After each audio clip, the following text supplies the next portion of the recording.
This is Gerard Stroh.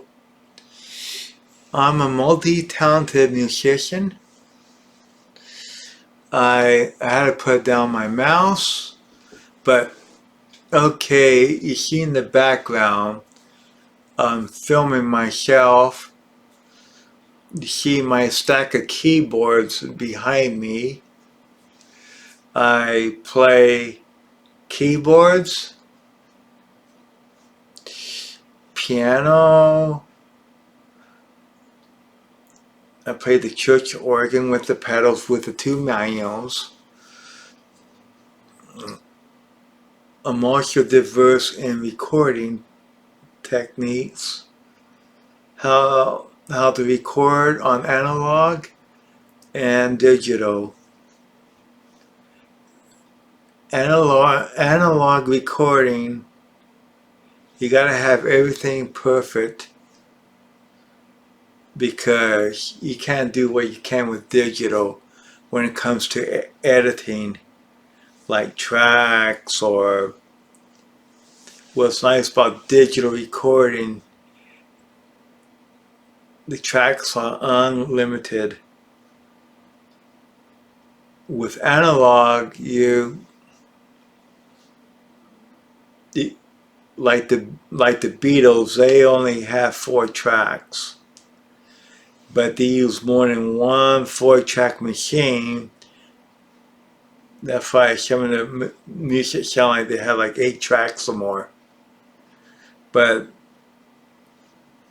they use a Studer, I believe it was a C37 4-track 1-inch machine. And reason why I'm mentioning that, because they didn't have a lot of tracks in those days. Even though Ray Charles was one of the first people that had an 8-track that they could record on. And Les Paul had one of the earliest ones. But anyway, I do analog and digital recording.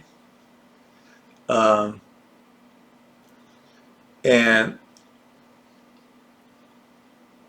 you don't just have to know about analog recording. You also have to know how to repair the machines, keep them up and running.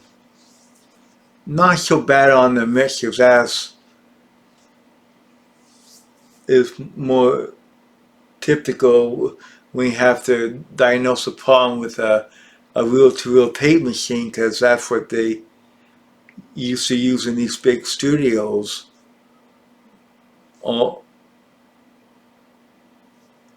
About 96, I went to a recording studio. They had a 1966, I believe it was, or 68, a 16-track machine on 2-inch tape, and that was called the MM1000. And I heard those up personal. Let me tell you, the sound quality that machine produced, you can't explain it. It's like, I prefer it as a super analog machine. It is double the width than my Ampex AG440 machine.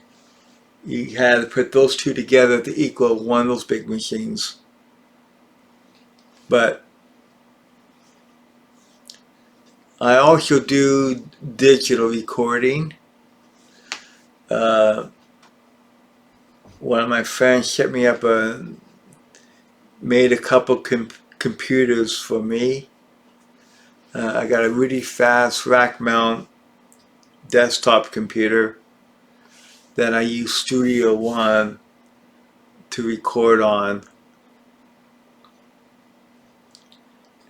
It sounds a little slightly thinner than analog, but you could kind of bring that stuff back by adding plugins to it and stuff. But I run everything. My input chain, I run all the signal, well, the signal path. I run everything through the Allen Heath mixer to my interface. But I also use mic pre's for like the microphone. I use a tube DI box that's also running to a second microphone preamplifier that's got tubes in it. I wouldn't say that the microphone preamp is the highest quality, of course not, but I get a pretty good sound reproduction, and I do all the switching on my patch bays, so I don't have to keep on switching cables to go from the Allen Heath mixer, or if I want to record a vinyl record or anything. Just plug in a couple cables in. I could play a reel-to-reel machine. Either one, doesn't matter which one. I got a place where I can run my home theater and all that stuff. I got everything all wired in. Doesn't matter what source I'm running. And also my tube mic is hooked up to it also, to my Allen Heath mixer. Now, also,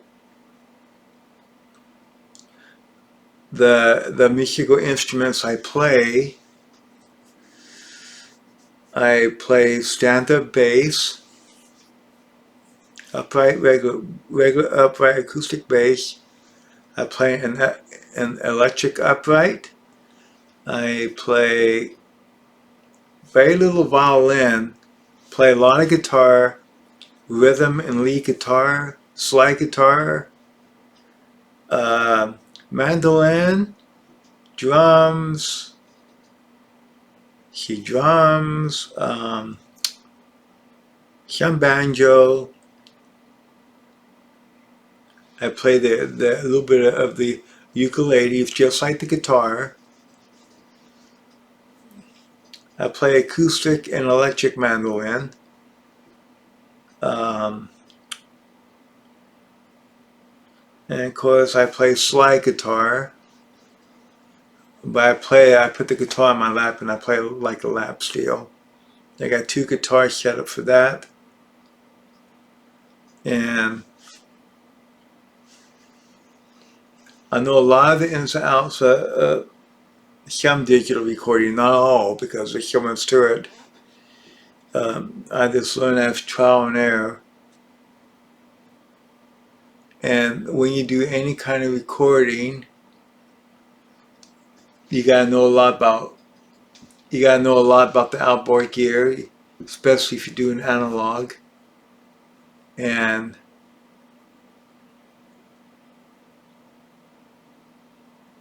like compressors, noise gates, EQs, mic pre's, DI boxes, and one note on recording, you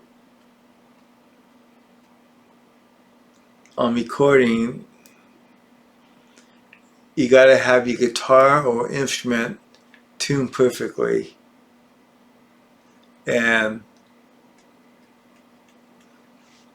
I never record with the effects on the track, especially analog, because you can't change it if you put EQ or effects on it. Not only that, especially analog, you must keep the tape machines clean,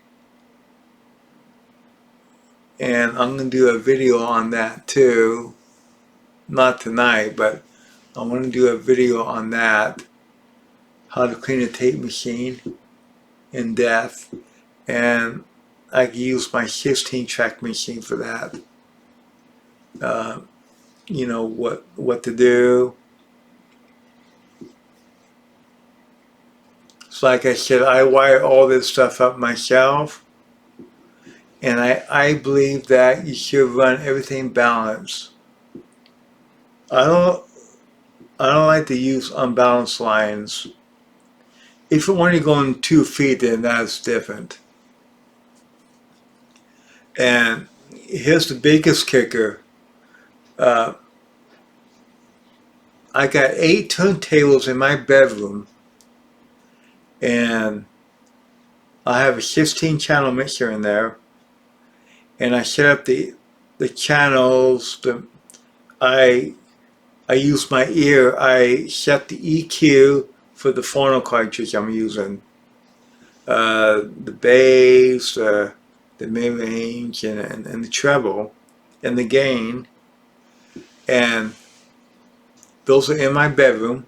Got 8 turntables, but I'm running 100-foot, 2 balanced lines, one for the left and right channel, and it's amazing how it sounds, because it doesn't sound. It sounds like you got the turntable set up in the same room, but I use all balanced lines on that. And on my guitar setup, I can record electric guitar 2 different ways. I got an amp set up in the other bedroom that's hooked up to my PV Rockmaster, so I can play guitar out here, put a microphone in the hallway or by the amplifier, and sound like I'm playing in a live room. That's how I got my guitar rigs hooked up. And I also got my live stream microphones hooked up by an external microphone 80 preamplifier hooked up to the second fetch returns, because I use a mixer for the other returns with a Tascam board hooked up to the Allen Heath board. So my live stream microphones are going to the second fetch returns. So that's kind of like my history, and I'm gonna make another video how I got into music.